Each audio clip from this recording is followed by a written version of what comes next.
자, 이번에 기출 7번 이어서 볼게요. 자, 여기 7번 문제에서는 어떤 내용이냐면, 자, 목적 보어 대명사라고 아시죠? 목적 보어 대명사.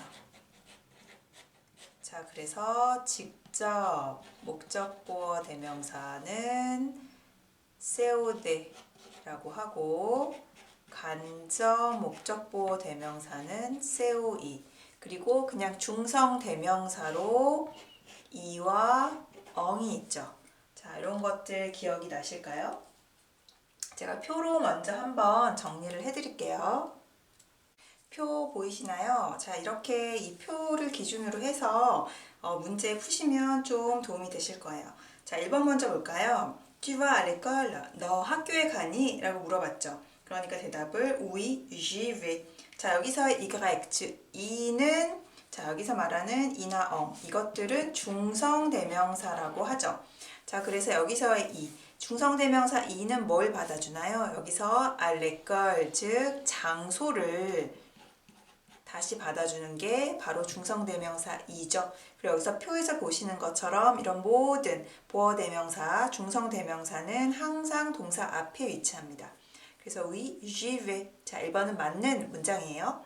자, 두 번째, ils sont malades. 걔네들이 아파? 라는 질문이죠. Oui, ils sont. 자, 여기서의 르는 자, 앞에 있는 malade라는 형용사를 받아준 거예요. 자, 이 르는 우리가 앞에서 봤던 여기 르랄레에 해당하는 직접 목적 보어 대명사는 아닌 거예요. 자, 여기서는 이것도 중성이라고 할 수 있는데, 자, 여기서의 이 르는 중성 대명사로 보시면 되고, 보통 앞문장에서의 형용사나 분사, 과거 분사 아니면 문장 전체를 받아주기도 해요. 자, 그래서 여기서의 oui, ils sont 하면은 이 르는 malade라는 형용사를 받아준 거죠. 이 malade라는 형용사가 여기서는 남성 복수에 해당하는 거죠. 그렇다고 해서 여기서 뭐 레로 받거나 그렇지 않아요. 여기선 제가 말씀드렸던 것처럼 중성, 즉 성수가 바뀌지 않는 하나의 형태만 있는 거거든요.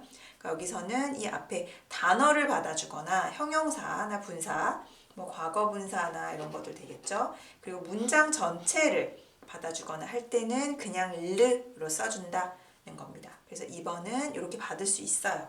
맞는 문장이에요. 자, 3번. Avez-vous des sœurs? 자, 당신은 여자 형제들이 있으신가요? 라고 물어봤죠. Oui, il les a trois.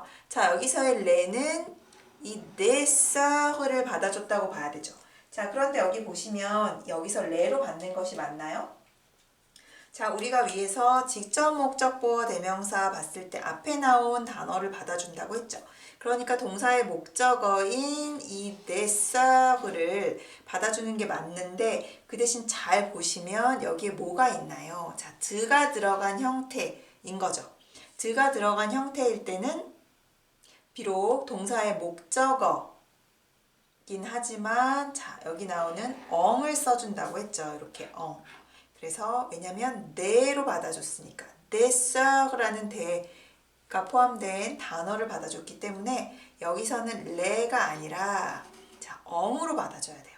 그리고 또 하나 또 기억하셔야 될 게 이 뒤에 이렇게 숫자나 수량이 왔죠. 이럴 때는 항상 엉으로 받아주시는 거예요. 그래서 여기서 이렇게 엉으로 받아주고, 자, 이렇게 축약이 돼야 되겠죠.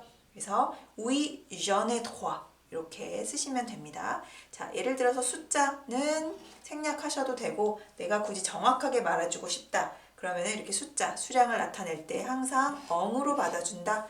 그래서 여기서는 je les ai troits가 아니라 oui, j'en ai trois 이런 식으로 만들어주시는 게 맞습니다.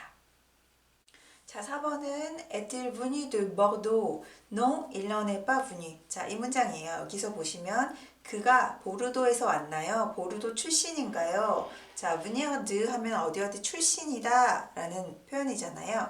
자, 아니에요. Il n'en est pas venu. 자, 여기서의 엉은 왜 쓰였을까요? 자, 원래 문장은 Non, il n'est pas venu de Bordeaux. 자, 이 de Bordeaux를 받아준 거죠, 대명사로. 그래서 드가 들어갔기 때문에 드 플러스 명사. 그래서 이렇게 엉으로 받아주시면 돼요.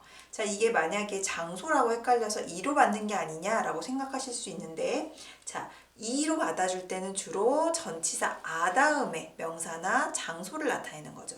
여기서는 드가 포함이 되었기 때문에 아가 아니라 엉으로 받아주시는 게 맞습니다. 그래서 Non, il n'en est pas venu. 걔가 거기서, 그 사람이 거기서 오지 않았어요. 보르도 출신이 아니에요. 라고 문장 만들 수 있는 거죠. 자, 4번도 맞는 문장이에요. 자, 그래서 여기서의 답은 3번이 되는 거고, 자, 이 외형지 기출 문제의 목적보호 대명사 이 순서 선택하는 게 굉장히 많이 나와요. 그런데 하나하나 다 정확하게 알고 계셔야 되는 게 맞지만 여러분들은 시험을 보시는 수험생이잖아요. 가장 중요한 거는 속도죠. 정확하고 빨리 푸는 게 가장 중요합니다. 그래서 이 순서, 즉 목적보호 대명사 여러 개 순서가 나오는 게 딱 보이면 너무 그렇게 복잡하게 생각하지 마시고 딱 이 표만 기억하시면 돼요. 이 표 그대로 대입하시면 돼요. 예를 들어서 너무 시간이 없다 할 때는 해석 다 하실 필요도 없고 뒤에 나오는 이 문장을 가지고 지금 여기서는 장소를 나타내는 거는 이로 바꾸고 자, 요거는 르라는 중성대명사로 바꾸고 이렇게 하나씩만 대명사가 나왔죠. 하지만 여러 개가 만약에 순서만 이렇게 따지는 문제다 하면은 이 표만 딱 위에다가 그려 놓으시고 순서만 대입해서 시험 문제 푸시면 돼요. 그것도 하나의 팁이라고 할 수 있겠죠. 자, 그러면 7번은 이렇게 봤고요. 지금 제가 문제는 간단하게 이제 설명을 드렸는데 만약에 목적보호 대명사나 뭐 중성 대명사 이런 것들이 좀 헷갈린다 하면은 이 이전에 제가 올려드린 문법 수업 한번 들어보시는 것도 괜찮을 것 같습니다. 8번 볼까요? 밑줄 친 부분에 쓰임이 옳은 것은 자 1번 문제부터 보죠. 1번 예문 보시면 Voilà la maison qu'ils sont sortis. 자 지금 여기에 밑줄 쳐진 것들 자 여기서는 이렇게 끄에 밑줄이 쳐 있고 두 번째는 라켈 이렇게 돼 있죠. 자 여기 문제는 어떤 문법 사항에 대한 것들인가요? 그렇죠. 관계사 관계사에 대한 것들입니다. 자, 여기는 단순 관계사, 즉 단순 관계사 하면 우리가 알고 있는 기본적인 형태, 즉 주격 관계사 끼, 목적격 관계사 끄, 그리고 뭐가 있었죠? 드가 들어가는 관계사 동, 그리고 장소나 시간에 선행사를 가지고 있는 장소나 시간을 나타내는 우 이렇게 되어 있었죠. 그리고 복합 여기 나오는 이 라켈 같은 경우는 복합관계대명사가 되었죠. 복합관계대명사의 형태는 기본 형태는 남성 단수 르켈, 여성 단수 요 앞에 있는 것처럼 라켈, 그리고 복수형 레켈, 여성 복수형 레켈 이렇게 되죠. 자, 이 복합관계대명사의 특징은 뭐였나요? 항상 앞에 전치사가 따라온다. 이 정도 알고 계시면 되죠. 자, 그러면 1번 문제 한번 풀어보죠. Voilà la maison qu'ils sont sortis. 관계사로 연결이 됐다라는 거는 문장이 두 개가 연결이 된 거잖아요. 첫 번째 문장은 Voilà la maison 이라는 하나의 문장이 있고 자 저기에 집이 하나 있어요. 그리고 자 Ils sont sortis 라는 문장이죠. 뒤에 뭔가가 이어지겠죠. 앞에 첫 번째 문장하고 연결이 되는 걸 찾으면 되는데 그들이 나왔어요. 어떻게 연결이 되겠어요? 그들이 집에서 나왔어요. 이렇게 되는 거죠. 그렇죠. 그러면 집에서 나왔다 라고 하려면 자, 어떤 전치사로 연결이 될까요? 자, 원래 문장은 여기 보시면 자, Ils sont sortis de la maison 이 문장이었겠죠. 그래서 de la maison 그리고 la maison이 겹치기 때문에 이거를 관계사로 연결해 준 거죠. 자, 어디 어디에서 나온 거잖아요. 그렇죠. 자, 근데 보시면 여기가 드로 연결이 됐다고 해서 무조건 동이라고 보시면 안 되는 거예요. 이 뒤에서 이 라 메송이라는 단어가 어떤 역할을 하나요? 그들이 집으로부터, 자, 여기서의 드는 영어에서 from의 의미잖아요. 그들이 집으로부터 나왔어요가 되는 거죠. 그러니까 여기서는 이 드가 포함됐다 그래서 무조건 동이 아니라 이 드가 해서 포함이 돼서 동이 되려면 동사의 목적어가 돼야 되는데 그것이 아닌 거잖아요. 그러니까 여기서는 드인데 라 메종이라는 장소, 거기에서 나온 거잖아요. 그래서 장소를 받아주기 때문에 자, 여기서는 드를 그대로 가지고 가시고 끄가 아니라 자, 드를 그대로 가지고 가시고 뒤에 나오는 이 선행사인 라 메종이 받아주는 거는 장소죠. 그래서 장소에 관계사 우 이렇게 모음이 겹치기 때문에 누라고 써주시는 게 맞아요. 이거는 제가 설명이 안 드렸던 거고 아마 모르시는 분도 많으실 텐데 헷갈리죠. 무조건 드가 들어갔다 그래서 동으로 받으면 안 된다는 거예요. 그래서 voilà la maison, nous ils sont sortis 이렇게 누라는 형태로 만들어 주셔야 됩니다. 자, 그러면 두 번째 볼까요? 두 번째 예문 보시면 자, je ne sais pas la maladie laquelle il est mort. 첫 번째 문장은 어떤 문장인가요? Je ne sais pas la maladie. 나는 그 병을 알지 못해요. 그리고 어떻게 연결이 되냐면 il est mort. 자, mourir 여기서 이렇게 il est mort 하면은 mourir de 다음에 질병이 오면 뭐뭐로 어떠어떠한 병으로 죽다라는 수거예요. 그래서 여기는 항상 뒤에 드가 오는 거죠. 그래서 Je ne sais pas la maladie 라는 문장 하나와 Il est mort de cette maladie 아니면 Il est mort de la maladie 그가 그 병으로 죽었어요. 이렇게 되는 거죠. 그래서 여기서는 de la maladie를 받아줘야 되는 거예요. 자, 그러면 드 다음에 여기서는 뭐뭐로 죽다.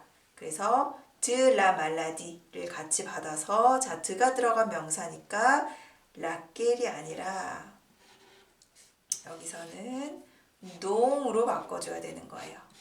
그리고 여기에 그냥 라켈이 왔다는 거는 진작에 틀렸죠. 왜냐하면 이런 복합 관계대명사 르켈, 라켈, 레켈 이런 것들은 항상 전치사와 같이 오니까 앞에 뭐 sur나 뭐 덩이라던가 아니면 아가 와서 이렇게 축약이 된 형태 뭐 알라켈이라던가 이렇게 아니면 드가 와서 들라켈 아니면 드켈 이런 식으로 축약이 된 형태가 오거나 해야 되는데 이거는 형태상으로만 봤을 때도 이미 틀린 거죠. 이렇게 복합 관계대명사만 단독으로는 올 수 없는 거예요. 항상 전치사와 같이 오기 때문에. 그래서 2번은 틀린 문장이 됩니다. 옳게 바꾸려면 Je ne sais pas la maladie dont il est mort 이렇게 dong으로 바꿔줘야 되는 거죠. 3번 예문 보면 Il y a un canapé près de laquelle se trouve le piano. 첫 번째 문장은 어떻게 되나요? Il y a un canapé 라는 문장 하나 있죠. 소파가 하나 있어요. 자, 그리고 두 번째 문장은 자, 여기 뒤에 잘 보시면 일단은 뒤에 문장에서 주어, 목적어, 뭐 보어 이렇게 문장 구성을 좀 확인하시는 게 중요하죠. 자, 여기서는 se trouve라는 어디 어디에 있다라는 동사가 먼저 왔어요. 그렇다고 해서 무조건 주어 역할을 하는 게 없어졌구나 라고 생각하시면 안 되는 거죠. 자, 불어에서는 간혹 가다가 이렇게 주어 동사, 동사가 오고 그 뒤에 주어가 오는 경우가 있어요. 주어 동사 도치되는 경우가 있기 때문에 무조건 동사가 왔다 그래서 앞에 주격 관계대명사가 와야 되는구나 라고 생각하시면 안 되는 거예요. 자, 여기선 뒤에 보면 이 피아노가 주어고 se trouve 동사가 있다라는 표현이니까 동사가 되겠죠.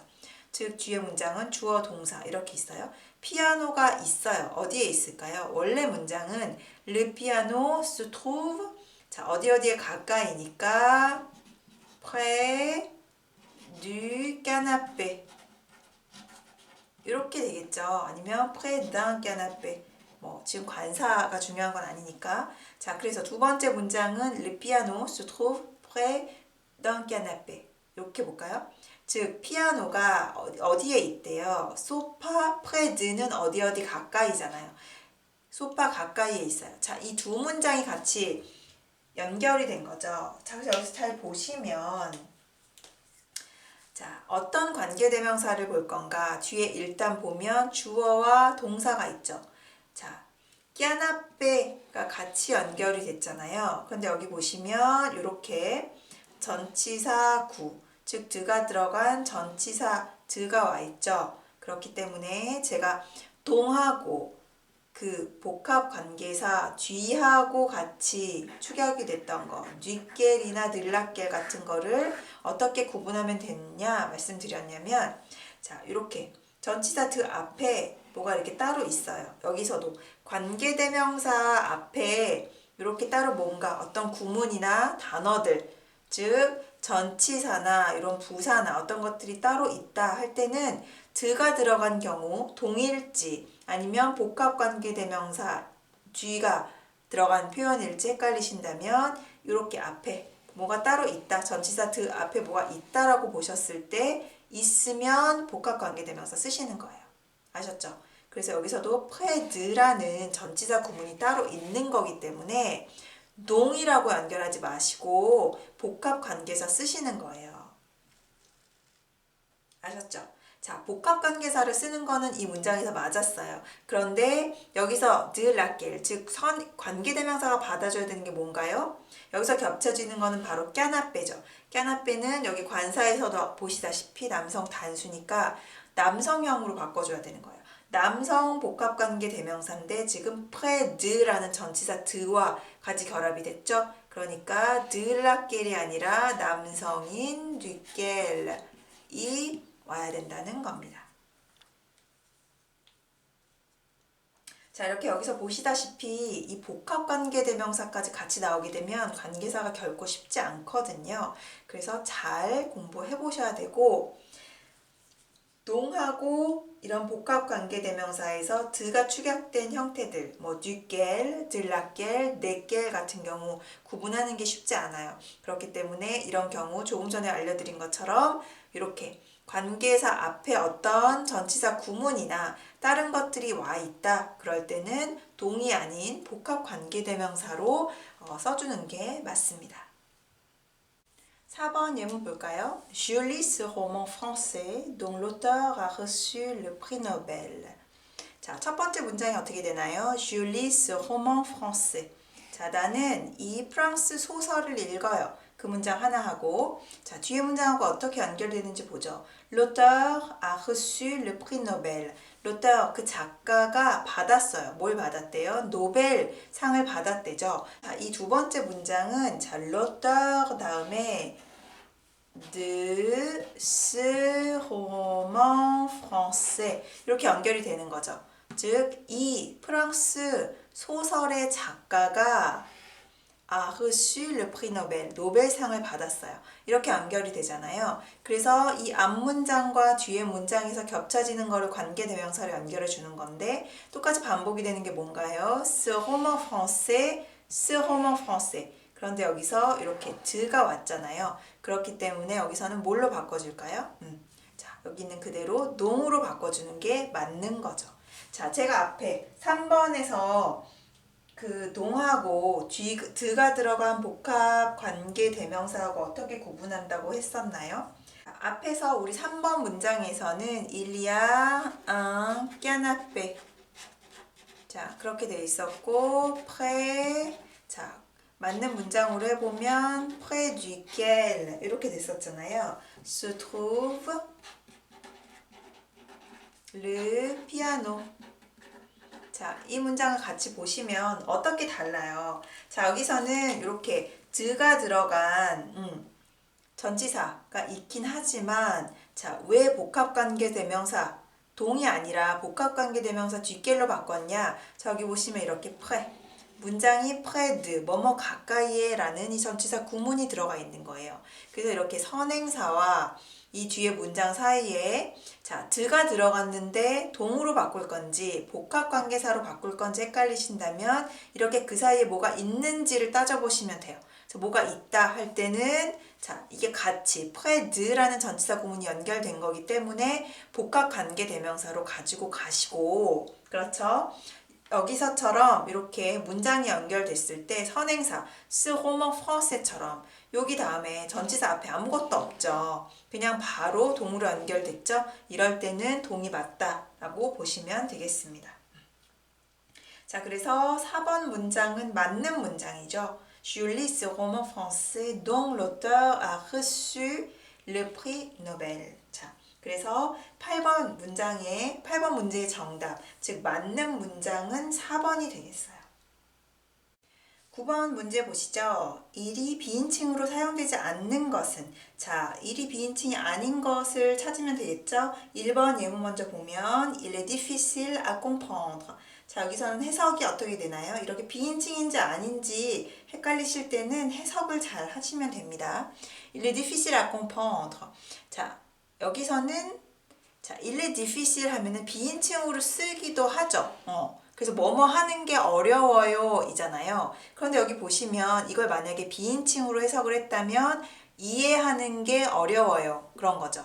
그런데 뒤에 뭐를 이해하는 건지 목적어가 나와 있지 않잖아요. 그러니까 여기서는 그냥 비인칭으로 쓴 게 아니라 여기서의 일은 그라는 인칭 대명사가 되는 거죠. 자, 여기서의 일은 인칭 대명사. 그래서 그는 이해하기가 힘들어요. 이런 거죠. 사람이 이해하기 어렵다. 자, difficile이라는 형용사가 여기서는 그가 이해하기 어렵다라는 데도 되고 그냥 à comprendre가 없이 그냥 il est difficile 아니면 뭐 elle est difficile 하면은 까다로운 이라는 뜻으로 쓰이기도 합니다. 사람한테 difficile은 까다로운, 어려운 이런 뜻이에요. 자, 그래서 1번은 그는 이해하기 어려워요. 이해하기 힘들어요. 그래서 인칭 대명사로 쓰인 겁니다. 자, 두 번째 보시면 Il est grand temps de partir. 자, 그가 큰 시간, 정말 그대로 직역을 한다면 말이 안 되잖아요. 그쵸? 자, 영어에서 it is time to 어쩌고저쩌고 뭐뭐 할 시간이에요 라는 표현이 있는 것처럼 자, 여기서의 grand은 괄호하시면 돼요. 그래서 il est temps de 동사 원형 하면은 뭐뭐 할 시간이다. 뭐뭐 할 시간이다 라는 구문으로 알고 계시면 좋겠습니다. 그래서 grand은 강조해 주는 거죠. 그래서 이번에 il est grand temps de partir 하면은 정말로 떠날 시간이에요. 이런 말이 되겠죠. 예를 들어서 뭐 아이들한테 자러 갈 시간이야, 잘 시간이야 하면은 il est temps de dormir, il est temps d'aller se coucher 이런 식으로 쓰시면 되겠죠. 그래서 여기서의 일은 다른 색깔로 해볼까요? 자, 비인칭이 맞습니다. 자, 여기서는 비인칭 뭐뭐 할 시간이다. 이렇게 외워두시고요. 3번 Il nous reste encore 2 heures. 자, 여기서는 보시면 여기서의 그라고 하면은 그가 우리에게 남아 있어요. 여전히 2시간이 해석이 안 되죠. 그래서 여기서도 일이 비인칭이에요. 그래서 il reste 하면은 뭐뭐이 남아 있다 라는 뜻이거든요. 자, il reste. 여기서 일도 비인칭으로 뭐뭐이 남아있다. 그래서 여기서의 누는 간접이라고 보시면 돼요. 그래서 우리에게 즉 이 문장에서 즉 일이라는 비인칭 구문에서 이 누가 주어 의미상의 주어가 되는 거죠. 우리에게 자, encore 여전히 아직도 2시간이 남아 있어요. 이렇게 해석하시면 되겠죠. 그래서 뭐뭇이 남아 있다 라는 일은 비인칭으로 쓰였습니다. 자, 4번. Il est arrivé un accident de voiture. 자, 여기서도 헷갈리실 수 있죠. 자, il est arrivé 하면은 그냥 이 문장으로만 봤다면 그가 도착했어요 라고 해석이 될 수도 있겠지만 뒤에 문장을 다 보시면 그가 도착했어요. 그 다음에 un accident de voiture.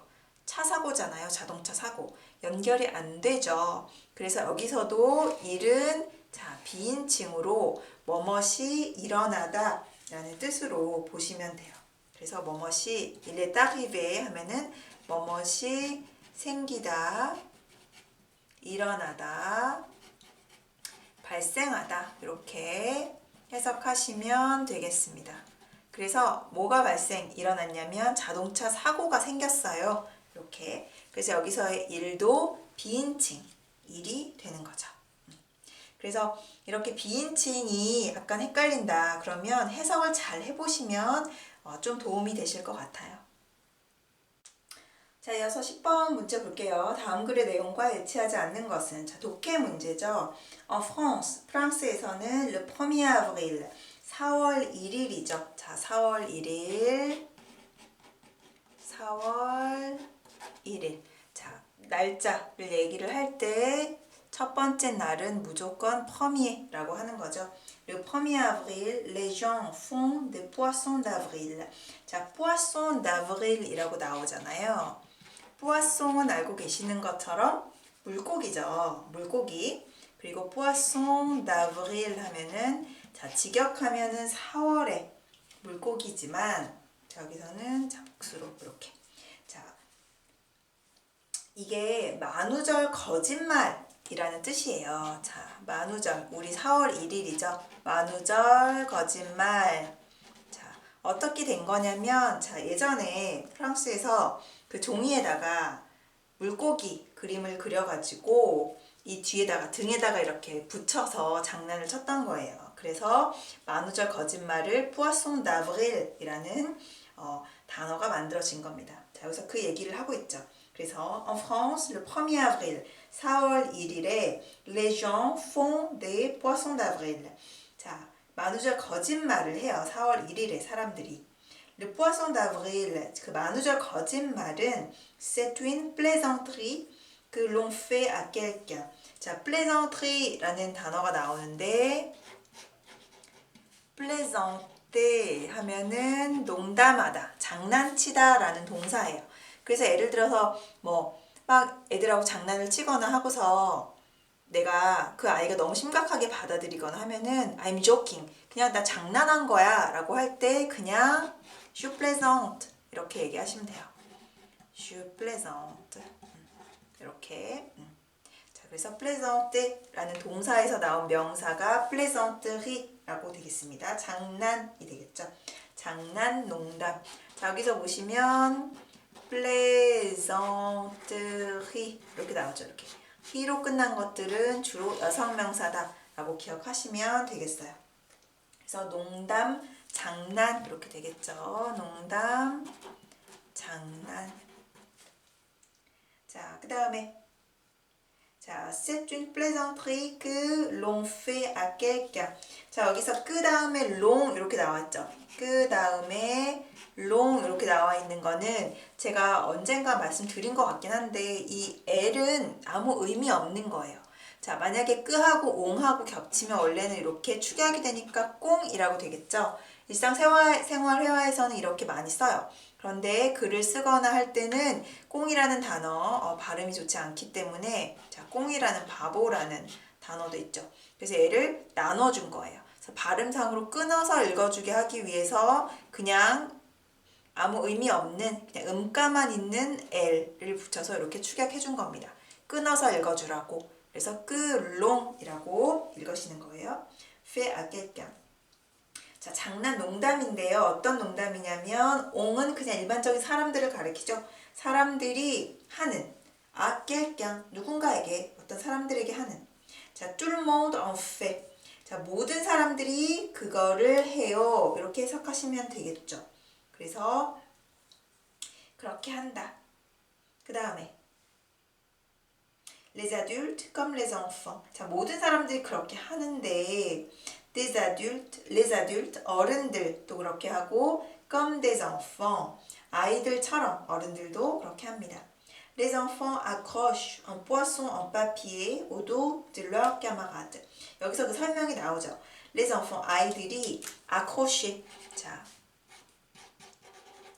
accrocher는 붙이다, 걸다 라는 동사예요. 자, 어디에 걸다, 붙이다. 그러니까 아이들이 붙이죠. 걸죠. 뭐를? un poisson en papier. 종이로 된 물고기를 어디에다 거냐면 au dos de leur camarade. camarade는 동료. 자, 자기들의 동료의 그 등에다가 종이로 만든 물고기를 붙였어요. 걸었어요. La presse aussi fait des poissons d'avril. La presse 하면은 언론이죠. 신문, 언론을 얘기를 합니다.